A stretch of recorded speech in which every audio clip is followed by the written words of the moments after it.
Hello, faculty. For those of you I haven't met yet, my name is Stacy Gomes, and I'm Vice President of Academic Affairs here at Pacific College. I wanted to take a few minutes to thank you for your support as we continue our work on the path to regional accreditation through Western Association of Schools and Colleges. Hopefully, each of you received the email from our President, Jack Miller, on March 18th describing the commendations and recommendations from our Capacity and Preparatory Review site visit. Two of the recommendations coming from our Capacity and Preparatory Review are increasing our assessment plans and program reviews. Faculty will play an important role with both of these. I wanted to share a brief overview of your role in assessing student learning as we work together to create a culture of evidence to support our Educational Effectiveness Review in 2012. So the question becomes, how do you know your students are learning? Let's look at an overview of how student learning is related to educational effectiveness.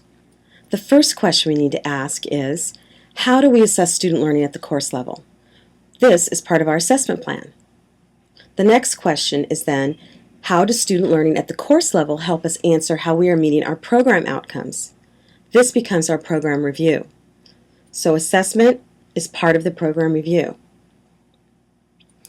The next piece is how effective we are as an institution and how this will support our Educational Effectiveness Review next year.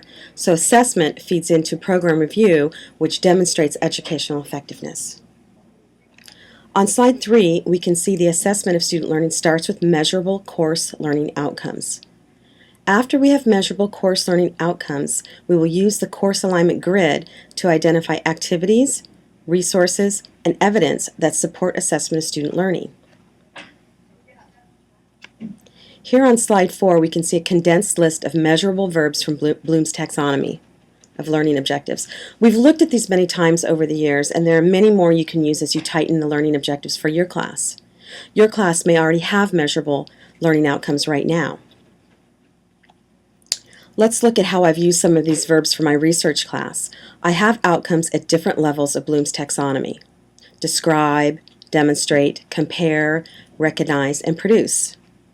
Now let's look to see how I started a course alignment grid using these course learning outcomes and how I'm assessing students' learning and how are they related to program learning outcomes using the first learning outcome. So you can see the first course learning outcome in the second column here. Describe the significance of evidence-based medicine in acupuncture practice and research. In the next column, you can see that I'm introducing this topic. They're not practicing or demonstrating it yet. It's an emerging skill for them, so I check the emerging box there. And the next column describes the corresponding student activity, which is an online discussion about how to use evidence-based medicine in practice. This activity occurs in weeks 1 and 2, and the artifact, the evidence of this, is the message board transcript that I can print up. There are no comps questions associated with this particular course learning outcome, and the next column shows if this evidence, the artifact, has actually been reviewed by a peer, another faculty member. And the last column shows the corresponding program learning outcomes for the course learning outcome. And this is actually related to 5 of our program learning outcomes that can be found in the catalog. The most important thing to keep in mind is that assessment of student learning should generate internal questions.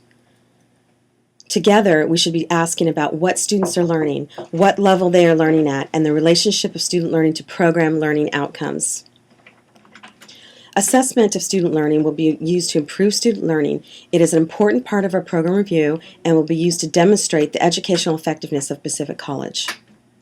I hope that this overview of assessment of student learning has provided some introductory information for you.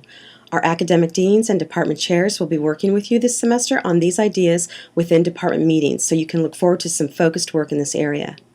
I want to thank you in advance for taking the time to look at how and what students are learning. Next semester, we will be collecting key artifacts and evidence that we can review together. If I can answer any questions, please call me or email me.